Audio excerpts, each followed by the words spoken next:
Hi guys, the whole four security world. I'm introducing you, and I'm your host, Lucas Nowatkowski, introducing the Alex Olivier, co-founder and the CPO of Kerbos. And Kerbos, what they are doing, he has designed enterprise solution for the ground up, serving various roles, including engineer, consultant, tech lead, and product manager. Always with a focus on optimizing and developer experience. Through his career, Microsoft, Qubit, and numerous startups, he designed platforms enable teams to accelerate their operation at scale, and emphasizing core components such as authorization, data management, and security. And today, Alex will tell you about Beyond the Code, shaping security in developer-driven world. Hi, Alex. Welcome. Hello. How are you doing?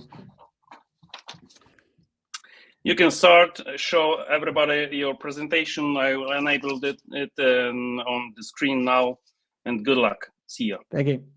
Great, thanks, I guess. Hi, everyone. Good morning, afternoon, evening, wherever in the world you are based. Yes, so today we're going to be talking about shaping security in the developer-driven world.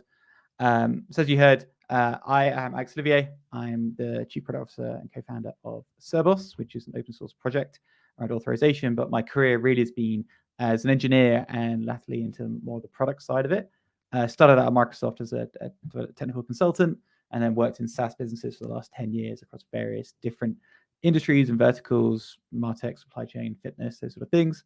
But always very much focused on the data, DevOps, and security side of things. One of the problems I had to keep solving is around this authorization problem, which we'll go into more detail on. But the common theme here is that we were trying to set up security practices in a way that both developers and product and business teams can work together to make sure the systems are secure and can scale and grow with the business as the requirements as they change. So when we talk about security, when I think about security, we're talking about different levels. So at the base, you have your infrastructure. So you're running on Google Cloud, Amazon Web Services. You might be in Azure, you might be on-prem. You have your base infrastructure, your raw compute that's sitting in a data center somewhere, be it your own or in the cloud somewhere. And that you have like the physical security at the infrastructure level. Next up, I always start thinking about like the network layer. So how are those machines connected together? And inside of the cloud environments now, you get things like VPCs, security groups, and those kind of concepts to kind of lock down who can access the particular network range, or who can talk to the individual compute units, etc. Nowadays, you then have this kind of deployment layer, which is sort of a quasi-deployment networky type thing. So if we look at Kubernetes, for example, you have all the cluster-defined networking, CNI, so Calico, and all those kind of technologies, which provide another layer of security to lock down inter-container, into pod, or inter-node communication at kind of the deployment of the cluster level. Similar sort of concepts exist with some of the serverless platforms as well. And now you're getting a bit further up to kind of more the application layer. So you've got your infrastructure, you've got your network locked down, you've got your deployment environment set up. And what typically you then do is put some sort of API gateway in place. So Istio, Kong, there's many others out there. And these act as the kind of external line of defense for requests coming into your infrastructure, into your deployment mechanism. And that's going to be authorizing requests. So, for example, making sure they're authenticated, make sure they've got valid token, make sure they're doing routing based on path and those sort of things, sort of defending at the gateway or at the edge location, access to your services behind the scenes. And then you have your application there. And traditionally, if we kind of look at who owns these, they're developers with different sorts of names. So your infrastructure, your network, your deployment, sort of Kubernetes cluster type management, traditionally might be a DevOps team or an infra team. You know, if you're an indie hacker, it might be yourself.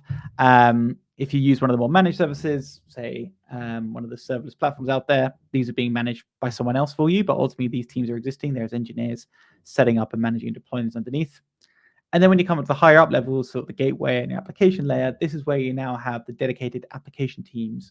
So now you've gone away from base infrastructure, and you might have feature teams or product teams or solution teams, or depends how you're structured. Basically, these are the teams that are building out application layer of your stack, and there's security aspects that need to come in to that layer. If we look at that top slice, kind of the application level security, this is where I've spent kind of a lot of my time and career focusing.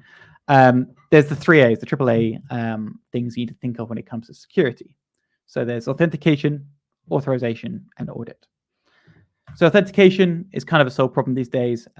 You've all probably heard of things like OAuth 2, you've heard of OpenID Connect, you've heard of these various authentication solutions, be it open source, self-hosted, things like Keycloak. There's the commercial solutions like Okta, Auth0, Cognito.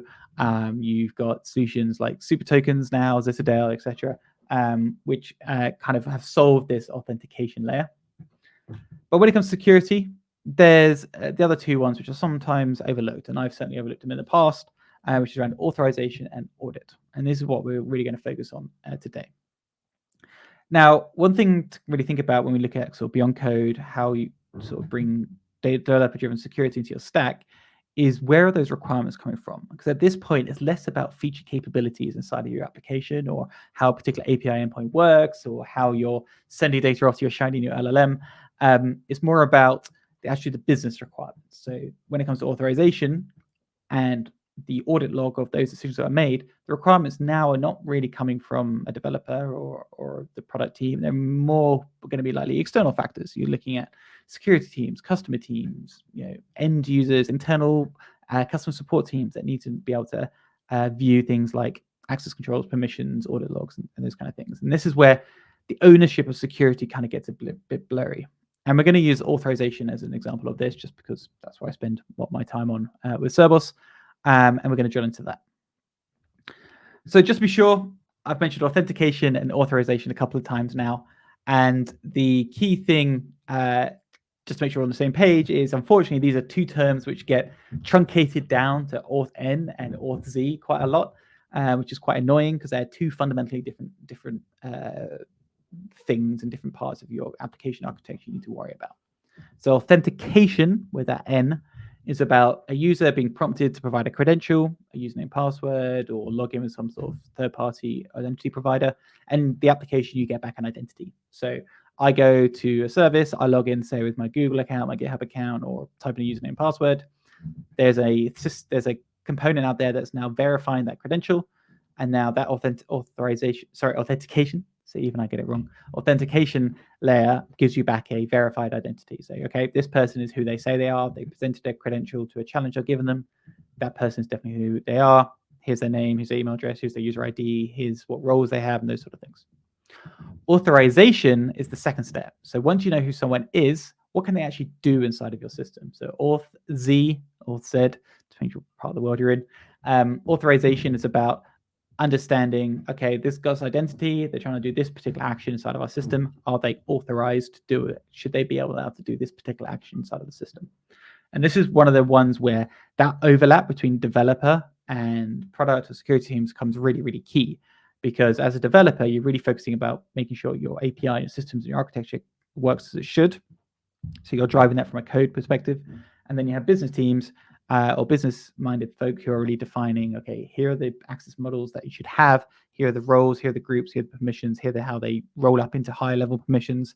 Here's our audit requirements because we're going through SOC 2, ISO, those sort of things. And you end up with this kind of mismatch. And how do you kind of join those two together and meet in the middle to make sure that as developers, you can be very agile and kind of move very quickly with your stack. And as business side of teams, make sure that your requirements, both business and also legal, are met. So to kind of demonstrate kind of what the story is and sort of how and when developers overlap those teams and how developers can really drive this in a way that's scalable, we're going to go and build and scale a company. So I'm sure many are familiar with this phrase: in this world, nothing is certain but death and taxes. When it comes to authorization and ever-changing authorization requirements, says every product person ever, in my experience. I've had to build these systems dozens of times in previous companies. Every time it took at least 3 months to do right. And then in multiple cases, after 6 months, we had to go and rebuild the thing again because the requirements changed. And this is where that developer-driven experience needs to align with basically what the business requirements are and how you can scale and grow. So let's go and do that. Let's go and scale a company, and hopefully this will resonate with some of you. You might be in an early stage, you might be in a later stage, around where some of the pains are and really how that then ties back to how you as a product team or a development team can really set up your systems and your architecture for success in a way that is very developer focused, but works tandem with those that are setting the requirements. So the first stage is what I kind of call the blissful days of roles. So you're very early on, you're just getting set up in kind of an MVP, and you want to have this concept of either an admin or a user inside of your system. So if we go and look at some application code, you imagine somewhere in your code base, you've got some API route coming in, you've gone off to your authentication provider, you've got that user's identity. So you have, for example, the user's email address available inside of your application code. Now, inside your application code, at the point where you want to work out what's going on or whether you actually should be allowed or not, you might go and put a very simple if statement. If the user email address includes the company domain in the email address, then they're an admin. They should be able to go and do everything. Great, amazing, very simple to do. It's a one-liner pretty much. And you can lock down access that way. If you didn't want to necessarily hard code this, you may want to go and maybe look at using a scope inside of an auth token or JWT to work out what if someone has like an admin scope. But this logic is pretty coarse grain. You're not going to do very fine grain stuff with this, but it will get you by. You're proving your value. You're testing out the waters. You got an MVP stood up. And you've kind of met the business requirements of I want to be able to differentiate between internal users, admins, and everyone else. And as a developer, you can put this code in. Stage 2. So you've got that first version. You're now scaling up a bit. You've maybe got a point where you've got a viable product. You're selling it. You actually might have the first couple of sales team members out there. And you now reach the point where you start worrying about pricing and packaging. And so you might have some feature sets that you want to divvy up into a good, better, best type packaging model. And what that invariably means is those packages are going to change. So you want to be able to basically slice and dice and change the configuration of what packages people are on or what features they get. So to implement packaging, you might go and extend that if statement inside of your code base where you say if the user's email includes my company or the company or the user's company that they're logged on, or a subscription has a package of premium associated with it, then they get access to use their premium capability. Now, there are solutions for this. You might go look at something like a feature flag tool that supports user traits, so the whole open feature ecosystem in CNCF, or LaunchDarkly, or Flagsmith type solutions kind of give you some of this flexibility. But your code is now getting a bit more sort of adding more logic to your code base.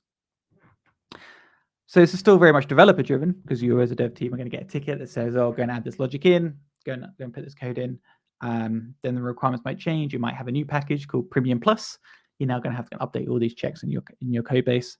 And your security model is going to be variable based upon those requirements. Another fun one is kind of the next stage. So great, you've maybe proved your value. You're selling your first product in Europe, let's say, and you want to start scaling out to other regions. So this is first-hand experience. I was heading up product for a MarTech platform, heading up kind of the data side of that system. And this is about 8 years ago now, when the Safe Harbor agreement fell through between the Europe and the US. So the Safe Harbor agreement was a data sharing agreement between the European and US governments, which basically set into place some security best practices and regulation requirements around how data is managed. And what that ultimately meant, though, is as a technology business processing data on behalf of our clients and thus their end users, was that we could store data either in the US or in Europe without kind of any issue. Now, I'm sure many of you are aware of GDPR and all that world that changed once that agreement fell through. And what we then had to do is actually go and bifurcate our entire data stack. So we literally had to go into our systems, work out whose data was for European clients, who was for US clients, split those two up and keep them in their respective geographies. So we were running data centers in Europe and in the US. That is the underlying data store, but we also needed to impart or apply that authorization logic to the application layer. So going back into our application code, we then had to go and extend these if statements further, where we're now checking what region the user belongs to and then working out which region to go and fetch that data from, and making sure that someone in the US couldn't access someone in Europe's data or vice versa. So every single time we were fetching data from our data store, which was pretty much every request, and we were handling about 20 billion requests a day at this point, we had to do these checks in here to make sure things are secure and locked and following the regulations. And we could have gone down and looked at things like auth scopes again, or maybe used a language-specific library like Castle in the Node ecosystem, or can in the Ruby ecosystem. But we're now having to again drive this kind of developer-driven definition of authorization inside of our code base. So the next stage, we kind of matured once again, and we kind of got a viable system. We've done our proper work to split things up between different regions and environments. And now we want to start selling to kind of bigger businesses. We're getting our first like enterprise sales deals in, where you get the big numbers. And with that comes a whole load of requirements. So through one of my previous companies, we were working with one of the giant airlines in the Middle East and working with one of the largest office supply retailers in the US at the same time. And we had a very kind of small platform. We had some basic roles in it, and we signed these agreements with them to use our system. They came on board and were like, right, we have between us 100,000 employees. Your system only has 3 user roles in it. We can't shoehorn 100,000 employees into those 3 user roles. We need much more fine-grained checks and permissions. So we're like, okay, well, this is going to be a blocker on a deal. We need to make sure we get this done. So it's back to the code base, back to developers to kind of drive a solution for this. And so now you start to add in concepts like user groups. So now our authorization checks are things like, does the email address include our company domain? Is the user on a particular package? And what group is that user belong to? And then kind of granting permissions based upon that grouping. And then still doing the further checks around data access, location, regionality, those sort of things. And this gets a bit messy now, because you now have like n a number of groups. You now need to make sure you're probably checking what groups someone belong to. You may at this point be looking at like directory systems, so LDAP, Active Directory, these kind of tools to set up users groups and hierarchies. Lots of the identity providers do this as well now. And then you have to like pull in those groups and put some custom logic in here, and it all gets kind of again a bit messy. And you now have the business side of things pushing these requirements down to developers, when really it's the business security requirements that are driving this, not developers wanting to go and code this stuff up. Next stage you go to, so you got through that, you've set up these groups, and now you're getting these larger deals, and you're getting all these security questionnaires. And security questionnaires are things that do exist. If you haven't seen one yet, consider yourself lucky for now. But as you grow and as you scale and as you start building software or building products that are used by these larger businesses, you will start getting these 5, 10, 15, 30, 100-page long security questionnaires from your prospective clients, who are asking things like how you store data, where you store data, what are the access controls in place, how do you ensure that employee laptops are locked down. These kind of things are very common in these sort of security RFPs or questionnaires that you'll receive. And one of the ways to kind of mitigate or kind of bypass, I guess, a big chunk of those questions is to actually, you as a business, go out and get certifications. So you might have a chief information security officer at this point whose job is to come in and make sure that you have things like ISO 27001 or SOC 2 compliance. If you're in payments, maybe you'll need things like PCI compliance. And the stage at when you do these will very much vary depending on the industry. If you're in heavy regulated industries like healthcare, you have to do HIPAA. If you're in payment, anything to do with finance or payments, you have to do PCI.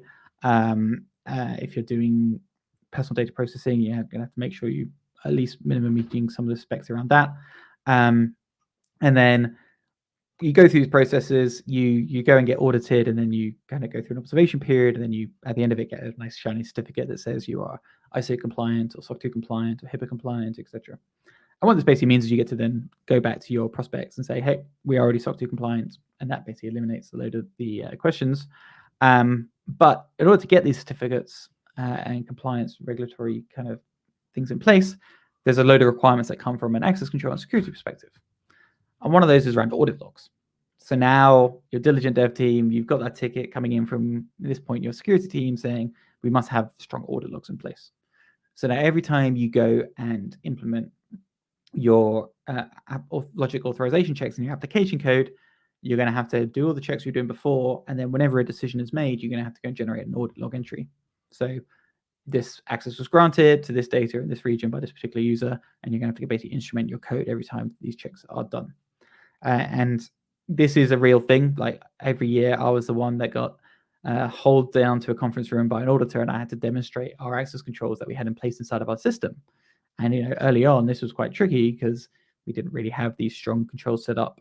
And I was just sitting there trying to like grep through access logs that we had stored in an S3 bucket to try and show that we were denying requests with identities and such.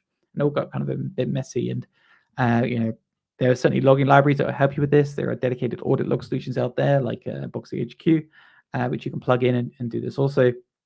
But again, it's these kind of security requirements that are coming in and really are impacting you as development teams and efficient teams to go and do things. Now, one requirement that comes in doesn't necessarily come from the business side of things or the security side of things is when you reach a point in your architecture where the topic of microservices comes up. And when this occurs, again, is going to vary based upon when and what kind of system you're building and kind of maturity inside of your architecture and such. But this question will invariably come up. And it may not be because you want to go to microservices, but it may be because actually you maybe have a legacy application that you're modernizing, and your modern stack is going to be built on a new tech stack, but the two need to integrate. They need to coexist. So you might have like a .NET or Java component, and you might have a Go or Rust or Node TypeScript type component as well. And now you're going to have to run these two services, but they need to talk together.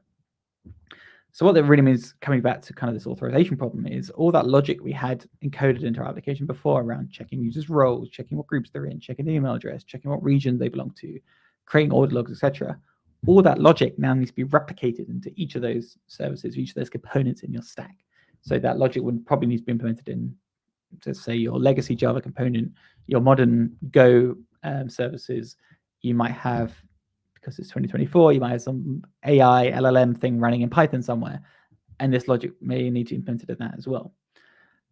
And that might be a one-off job, but going back to the original premise that the security requirements will always change, is when those requirements do change, because you want to change a group, you want to add a new region, you want to create a new package name, you want to check a different email domain, let's say, you're going to have to go and replicate this logic across every code base that you have in each of the languages. And every time you have to translate business requirements into code, there's going to be a chance of error and there's a risk of things potentially going wrong or not being implemented or not being uniformity in terms of things, how logs are created, etc.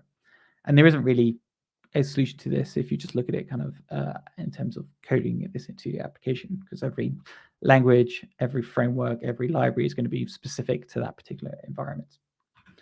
So there is kind of a new approach here, and this is very much a developer-driven but business-enabled, or basically enabling your business as to drive the security of your entire stack to give this much more fine-grained level of authorization. So the build versus buy dilemma, or kind of everything as a service, as we seem to be in this world now, going back to the original point around like some things that are solved. So your infrastructure is a solved problem now. You go and use a cloud provider. Your network layer is, again, security of it is kind of solved by the hyperscalers. You then have your deployment system. So Kubernetes is kind of a go-to now. Inside of that, you have your Kubernetes defined network layer, which can add things around access controls. You then have your overlay networks or gateways that do things like with Istio or Gong, doing request or application kind of level authorization. And then in the application layer, you have security kind of in place there that we can be running through. Now, authentication, as I said at the beginning, is a bit of a solved problem. You can now go out there very easily and go and pick off an authentication provider. Auth0 is probably most familiar with, but there's many kind of solutions out there. But what there really isn't up until now is like kind of the one for the authorization piece, which is kind of that next level up from it. Once you know who someone is, what can they actually do? Authorization. So if we were to go and imagine kind of how would we build this in a way that developers are involved, but they don't necessarily have to configure the authorization spec, we can kind of imagine this authorization service to bring security into the stack. And if we imagine what this kind of black box would do, the request would come in saying, I've got this user, this identity, trying to do this particular action on this particular resource. So I'm Alex, I'm trying to edit an expense inside of my system, let's say. So that's the request that comes in. The logic behind whether that request should be allowed or not is going to be defined by other parts of the business. It's going to be defined by the product team, the customer team, the security teams, the external auditors in some case, your kind of regulatory requirements. And really that is policy. This is going to define, okay, under these conditions, these actions should be allowed by these particular user groups or roles or particular attributes. And that should be defined centrally, statically, in something that everyone can understand, and it is kind of consumed by this authorizing service. And what comes out the other side is an allow or deny decision ultimately. Your application layer needs to know, can this particular API call with this particular context, with this particular user, do this particular action? Should that be allowed or not? And what really should come back from the authorization service is the Boolean, allow or deny. And that the logic behind that allow or deny comes from this policy-based approach. So when we look at it from relationship between a developer and a security team, a developer is defining the request to the service. The policy that defines the decision is being driven by the business side or the business requirements, and the output is a simple Boolean. So if we can, what this really means, if we take what before was that big if-else style statement and convert it to policy, what we want to do is create a static asset, a versionable asset, something that's a bit more human readable. So you don't need to know Java or Go or JavaScript or Python or whatever you're using on stack. In the case of this, we're looking at like a YAML file. This is an example of Cerbos is authorization policy. Cerbos is the open source project. GitHub.com/Cerbos if you want to have a look at it now, but there'll be links at the end. But this is a Cerbos policy, so it's a static configuration-based approach. It defines the different resource types in my system. It defines all the different action types that can be done against it, and under which conditions. And those conditions can be very simple. Has this user got a role, which is a traditional role-based access control check, or it can be more fine-grained attributes. So looking at individual attributes about the person making the request or the resource that they're trying to access to make a decision. So here we can say this create action. This create action should only be allowed if the user has the role of user and the expression in this condition is met. And we're saying that the department attribute of the user making the request must be equal to sales. And this is where we're taking those business requirements and mapping it into something that isn't application code. Is a DSL of some sort, but it's a bit more human readable and manageable for the business side of things, rather than having to dive in and understanding the actual application code inside of your services or inside of your Git repos. So in terms of a deployment model, again, tying this back to how we can be really developer first and developer driven about this. From architecture, we're now in the world of, I mentioned a few times, Kubernetes, and this concept of sidecars has been around for a while. So a sidecar is a container that runs alongside your application. So you would take your application service and you would essentially connect to it as a sidecar running inside of the same pod in Kubernetes terminology, an instance of this authorization service. So if we look at other systems that exist today, you can get things like OAuth proxies that run as a sidecar that basically control access into your service that runs in the same pod. Things like logging and metrics collection can happen as sidecars as well. We're looking at ingress proxies as well. And one of the most useful characteristics for this is sidecars coexist with your instances, and then as your cluster will scale up, so will the number of instances of your service as well as the authorization service in this case, which is a very useful pattern, because what this ultimately now means is we can have this component in our stack, which is this authorization service, which is always running right alongside your application. So we're not having to go and do these authorization checks to some external service that's running on a different node, or even worst case over the internet somewhere. It's always going to be co-located and running right alongside your application. So in practice, what does this actually look like? Again, tying this back to developers and security, we're looking at like the lifecycle of a request for an end user. So an end user to your application, request comes in, that request is coming into your infrastructure. Inside of your infrastructure, you have your services deployed. So imagine this application block here is your Kubernetes cluster. Inside of it, you have instances of your microservices running.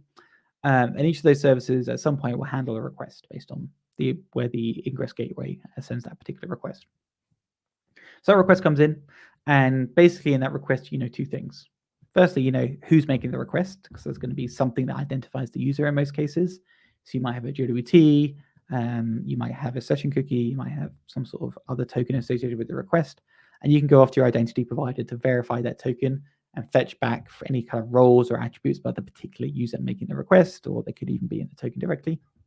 And the second thing you know based on that request is what resource they're trying to access.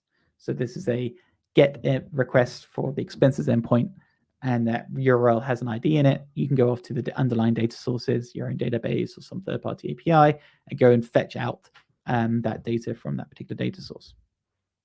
So now in your application, you now know who the user is, their roles, their teams, groups, those sort of things. You also know the particular resource, its ID, its attributes that they're trying to make a request to. And then traditionally, going back to all the if statements we showed earlier, this is when you then have that if style logic. if-else case switch style logic hard-coded, which is inspecting the attributes about the principal or the user making the request, and go and compare it to the values about the resource they're trying to access and come up with this allow deny decision. So in that case, your authorization logic will be hard-coded in here.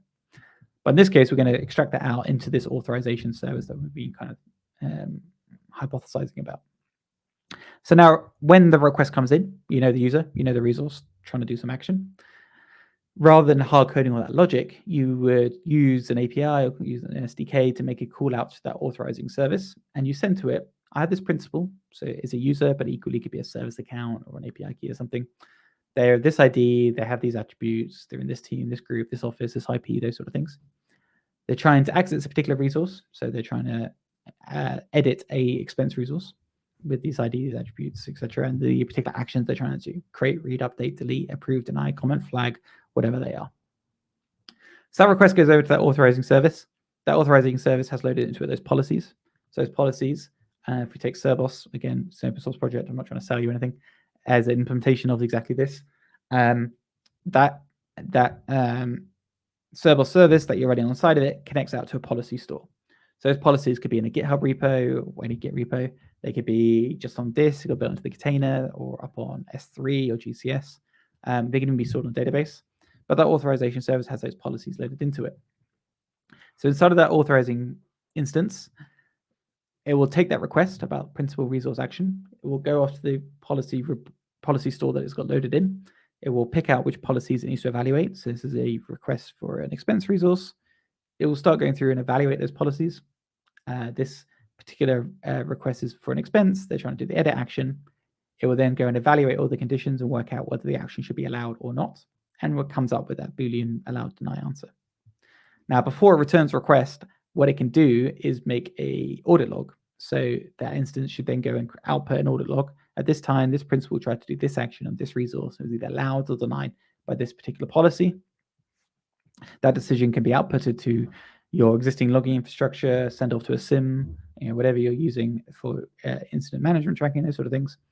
And then what goes back to the application is just that allow or deny, or conditional in some use cases, which I won't get into now. So in your application code, all that authorization logic that we were building up previously is now a single if statement. If the authorization service says allow, do the action. If not, return some sort of error.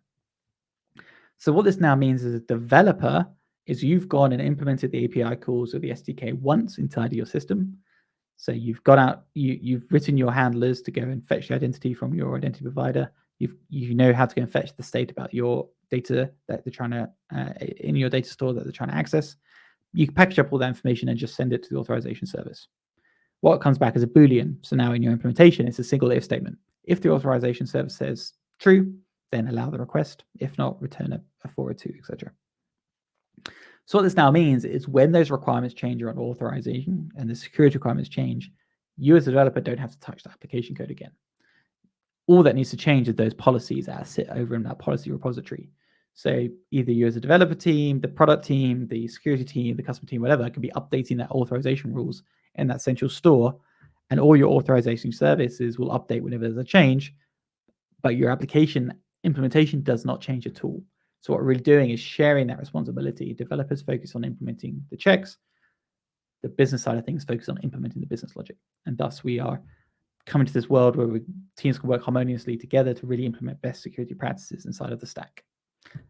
The side benefit, so that change happens kind of asynchronously, plus you get this nice audit log, because every decision is going through an authorization service instance, and each one of those instances will generate an audit log exactly what happened. So you get this nice clean architecture. So before we had these big if-else statements, after it's now that single if statement to really go and check what is going on. So what's the advantages or challenges of kind of this approach? So logic is defined centrally. Again, it's kind of offloading it for developers to work on different things. Policy can evolve independently of code. It's going to be agnostic to any language or framework or architecture. So your legacy systems can call this authorization service because it's just a request at the end of the day. Your new components can do this also. It lends itself to a very nice GitOps story as well. So those policy files are static assets. You can check them into a Git repo. With the Cerbos open source project, we even provide CI tooling, so you can actually write tests against your policies independently, and then have those as part of your CI. Plus, you get that consistent audit trail because all the decisions are being done by this centralized service.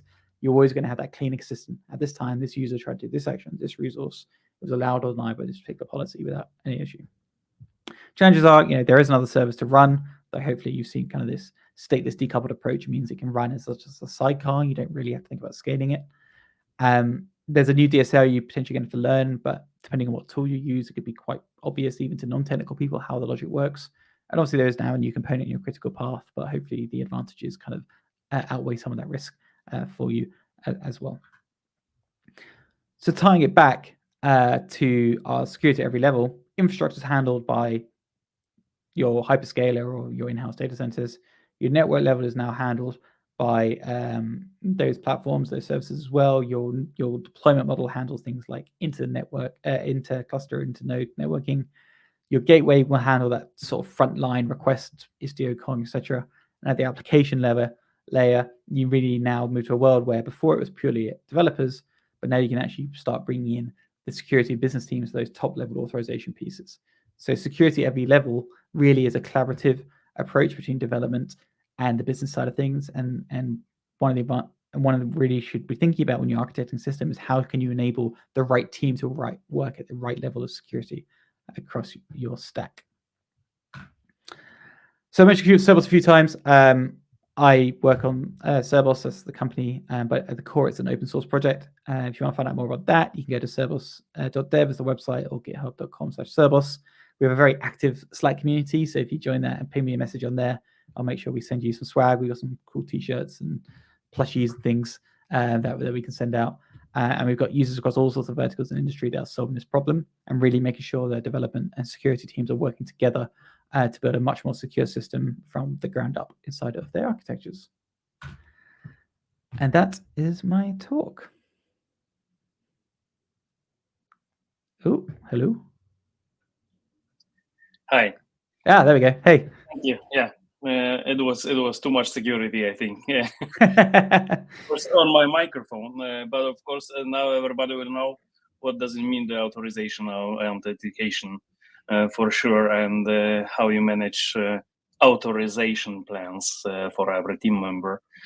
And before the question will appear, then I will only want to ask about the management of every rule of authorization in your application. There is any a backend tool for better understanding, or mostly using the YAML file? Yeah, absolutely. So our view was authorization should be a solved problem for developers. So the core of everything I showed you, this YAML, everything like that, is part of the open source project. Apache 2 license, go and grab it and run with it. You never need to speak to us. But we appreciate that there are teams that need to have much more of a managed workflow. And we have Cerberus Hub, which you can find out more about at cerberus.dev, which is a whole management control plane. It's a commercial product that sits on top of the open source core. And that gives you a full management IDE environment. It's a CI/CD platform. It does authorization at the edge or on devices for our embedded version. And also launching soon is the ability to bring all your audit logs together into a single pane of glass. So it's a tool really for both product teams, but also the product and security teams inside of a business to have a single place to work together on their authorization logic. All right, and how is your feeling? How the secure team and developers working with together? Using so the best right? bit of feedback I think I've ever had working this project is from a chief information security officer for a large utility business, who said for the first time he actually understood without having to ask a developer how the authorization logic works. Before that relationship was very one way and one-sided, but now we're seeing those teams working together. And again, all about letting developers do what they're good at, which is like implementing, building, and architecting systems, and then offloading the business requirements to the relevant team inside of a business. So we have hundreds, if not thousands, of users of the open source project now, and then we have the commercial product on top, Cerberus Hub, to help those teams work in a collaborative IDE environment. Yeah, and this is the next level of authorization, I think, and understanding, because sometimes the security may to only say that everything is working, and developers say that mostly in a specific way on my computer as well. Yes, indeed. Thank you very much. Exactly that. Yeah. That was quite nice, and thank you very much. Maybe still waiting for a few questions if any appear. If not, you can always contact directly to Alex, right? And everything should be should be clear. And if somebody want to ask, feel free to contact him, and that's it. And there is the open source project. If you say, if you said, and everybody may even join to the Slack channel, Please. right? Slack chat and grab the T-shirt or the small thing from your company. Absolutely. But that was the really nice speech. Thank you very much, and I'm really appreciating you joining us, and see you next time. And I'm welcome everybody to the next session in security world. Bye bye. Thank you very much. See ya. Have a good day.